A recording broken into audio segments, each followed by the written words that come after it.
You've never been to Jamaica, so how do you know things will be any better there than it is here? Oh, I know things will be any better there. There, I should be able to live like a man and not like a savage in this country, because anything I do, police want to know why me do it for and what this and what that. No, I don't want to live like that. I want to live like a man, because I'm a man. James Hunt, what exactly are you calling for? Well, I am calling for some direct help from the government to a lump sum of money or something to help West Indians to go back if they want to go back. I would like it not as a forceful repatriation, but at least a voluntary one, because the outcry nationally of people is that they would like a choice of going back home. What exactly made you decide to make this statement now? I'm making it on the basis of what I know, what the youth said they would do. I don't want to say public what they said they would do. But as I said before, there could be dangerous consequences. If you look into the Windrush Scandal and the Windrush compensation criterias, right, you will see that they are admitting this is the areas where we strangled you. Housing, education, employment, right? So if we can't get employment, we can't get paid. If we can't... Welcome to my channel. Greetings from London. Today I'm going to talk about Windrush Scandal. Windrush Scandal in 2018 here in England. What happened? Some of you don't know where I'm coming from. You don't know what I'm talking about. Now I'll explain to you briefly.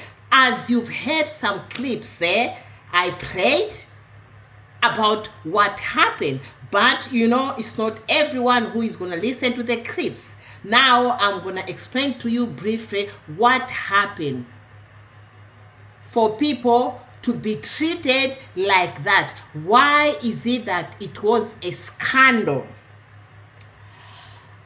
The ship HMT Empire Windrush arrived at the port of Tilbury, this is England, on 21st June 1948.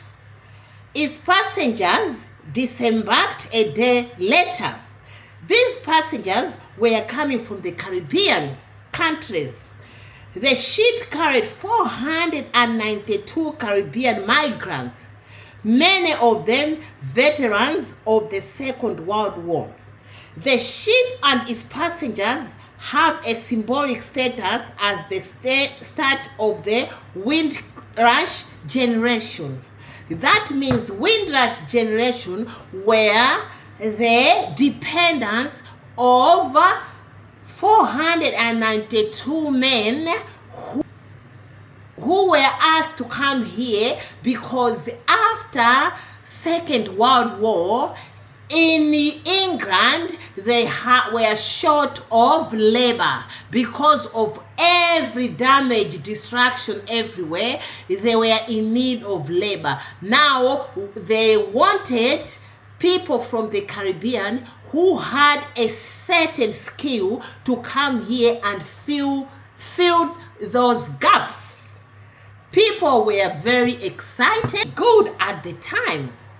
Most of these people left their families back home. As you know, sometimes when you are migrating somewhere, if you are a parent, most of the time the father or the mother goes first.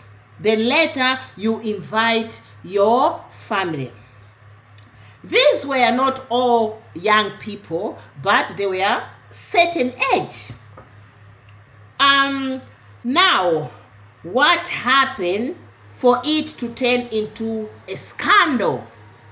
Like, Conservative Party passed a bill where they declared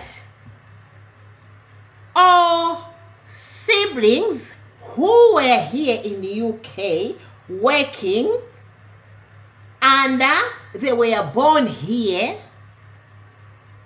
through their parents who migrated here, and they were wrongly declared illegal immigrants. And this scandal, it was a political scandal. It concerned people who were wrongly detained. they were detained. They were denied to work and to receive health care. They were denied to even receive social benefits. And it was really something that affected a lot of lives here in UK, especially the Caribbeans. Because what you have to know, these were the siblings of the migrants who came here, who fought in the war. That means they were born here, they didn't have any passport. What they were using, some of them to work, was just a card called national insurance. Some had British birth certificate, but if you ask me, they did not have any clue about who was the midwife. Unfortunately, the time they were deporting them, if they would contact a lawyer to represent them, they were asking them to produce evidence, which was also something like, you need to tell us who was your midwife. Just imagine. These are our Caribbean brothers and sisters who are still affected to death. Some of them went through depression. Some of them commit suicide. Some of them, as I'm talking, they've never recovered from this ordeal. If it was you or me, do you believe that you are not going to be haunted? Because now, maybe you don't even have your parents. All of them are deceased. The only thing you know is like, I was born here. I'm a citizen here in Britain. But at the end of the day, no one saw it coming. It was the biggest scandal ever here in UK. These people were treated unfairly.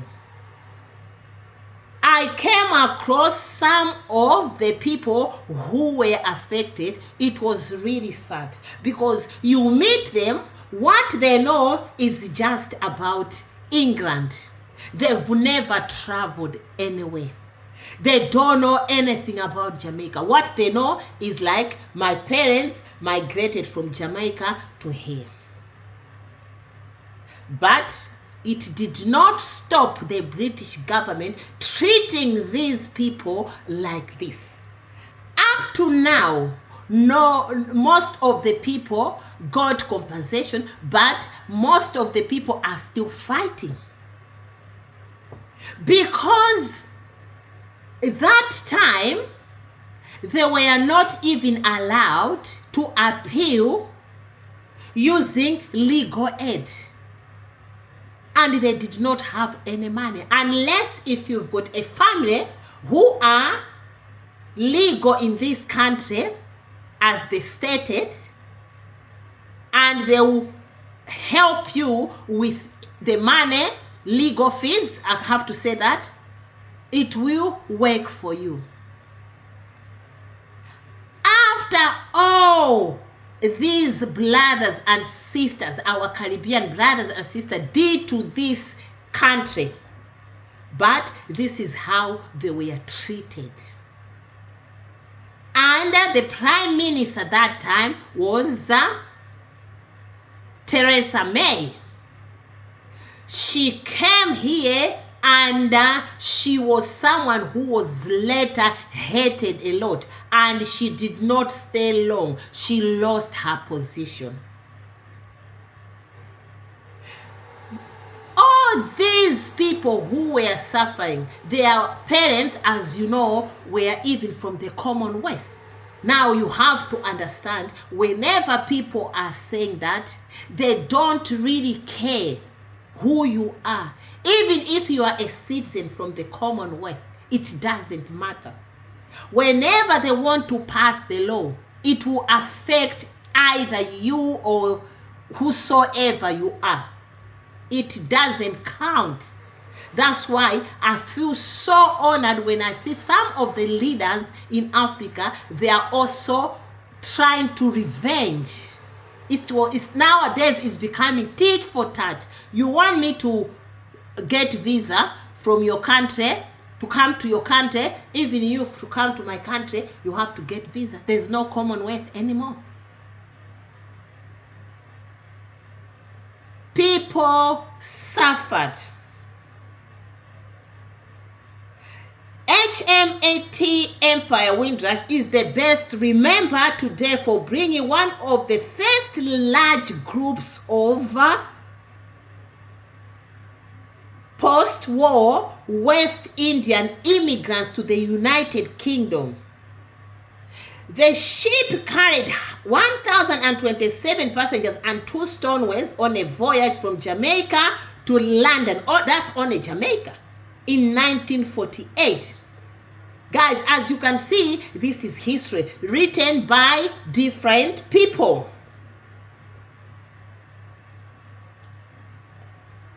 The scandal here in the UK,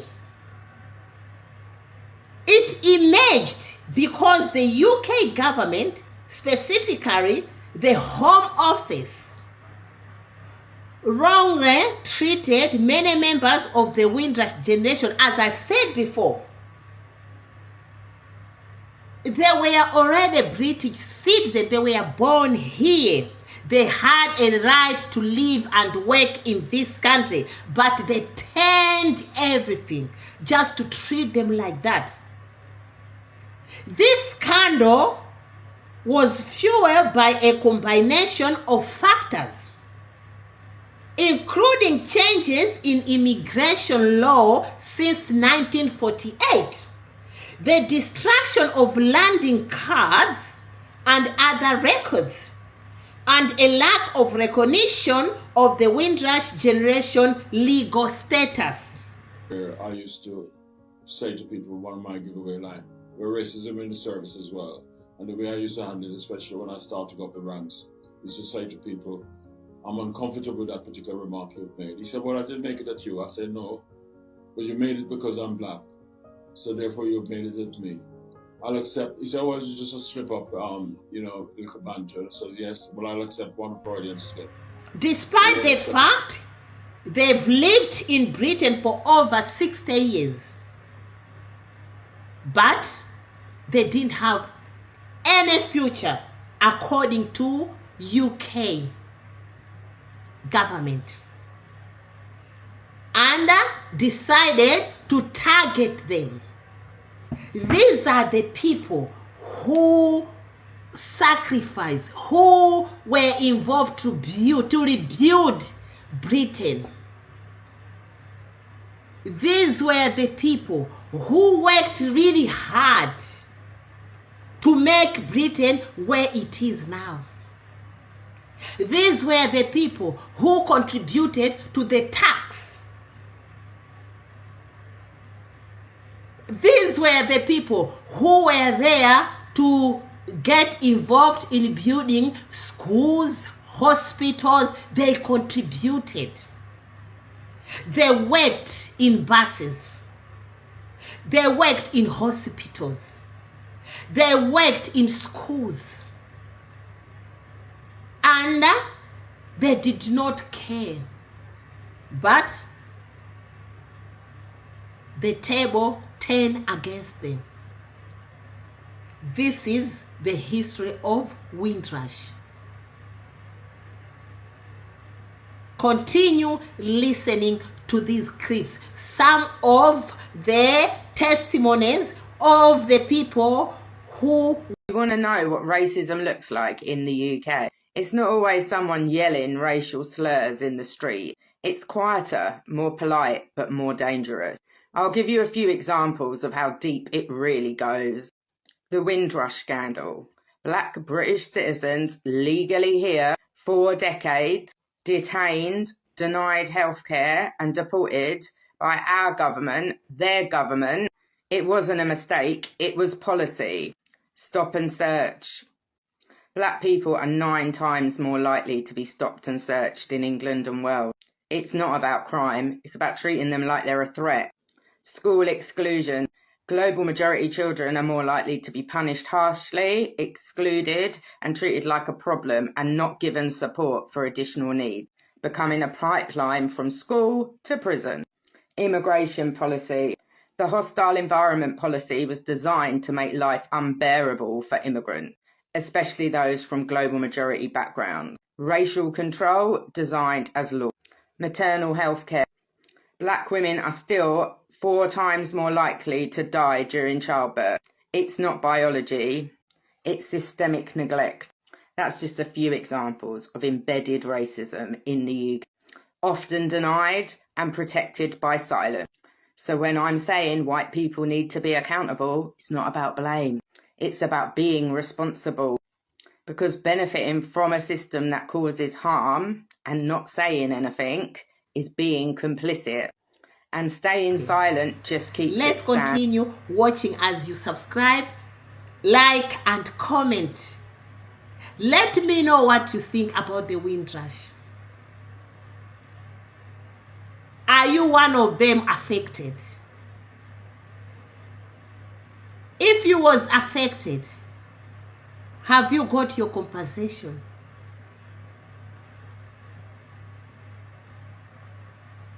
That was an experience where everyone doesn't want to go through that again. This is diaspora, where anything can happen. Let's continue watching. They didn't necessarily sort of go quite the right way about it. They had, as far as some people were concerned, a lot of unpleasant habits. In Jamaica, this is the normal way to attract the attention of the man behind the bar. In English pubs, they don't approve of it. And noise, of course. I mean, their music tastes weren't necessarily those of the normal local people. And gradually resentment began to build up.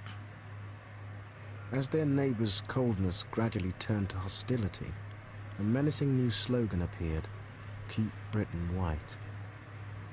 I learned what they called then in those days Cockney English. Because when the girl said to me the first day, everything, come and have a cup of tea. I said, what? A cup of tea? What's tea? So Miss Wood said, tea, my dear. She means tea. 90-year-old Evadne Hamilton was in her early 20s when she arrived in this country. Hers is one of the thousands of stories of young pioneers, many of whom are now no longer with us. And that's why Oveta, Camila and Kenya have self-published a children's book telling those stories. I didn't really understand what my grandparents' story was, how they arrived here, anything until I was an adult, really. I felt it was really important to reach out to young people, especially because Windrush, what people think about now is the scandal, although what's happened there is appalling, what's happened to the older generation.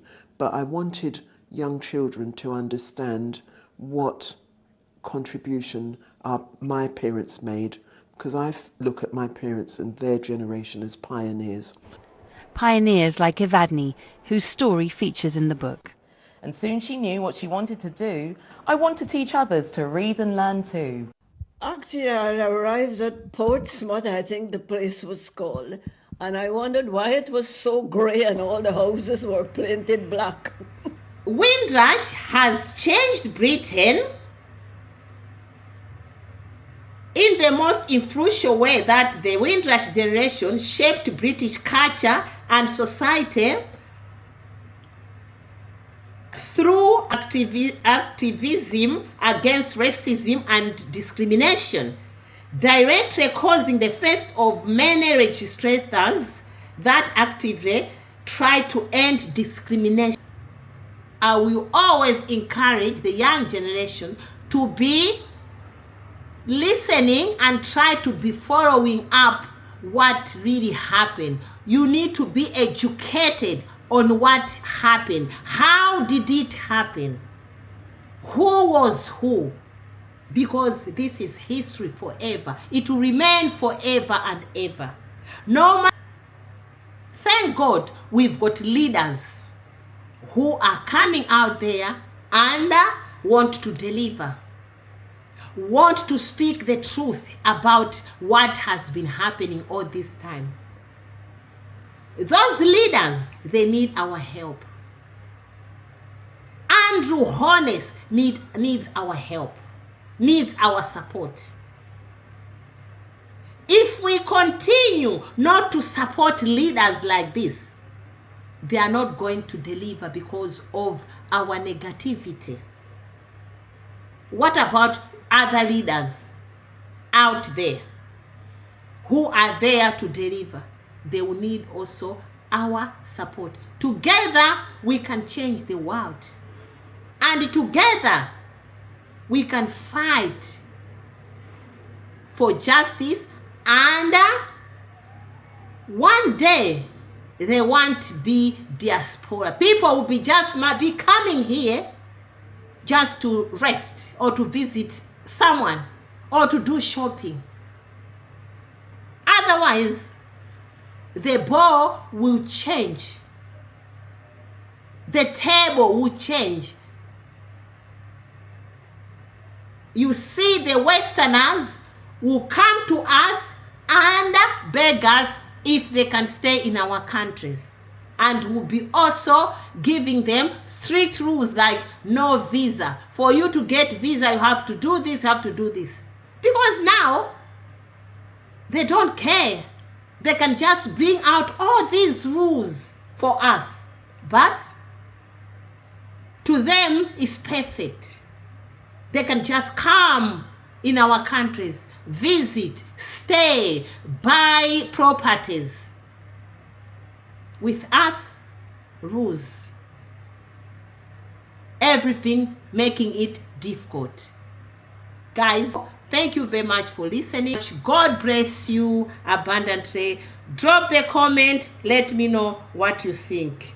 Thank you very much for my new subscribers and returning. And all my subscribers, thank you for your support. Thank you for making this choosing this channel as one of your best channels to subscribe to. Thank you very much. Tell your friend, tell your sister, tell your brother, tell that important person in your life to subscribe to this channel and come and listen to very informative and educative content. Thank you very much. God bless you. Ciao, ciao. Bye.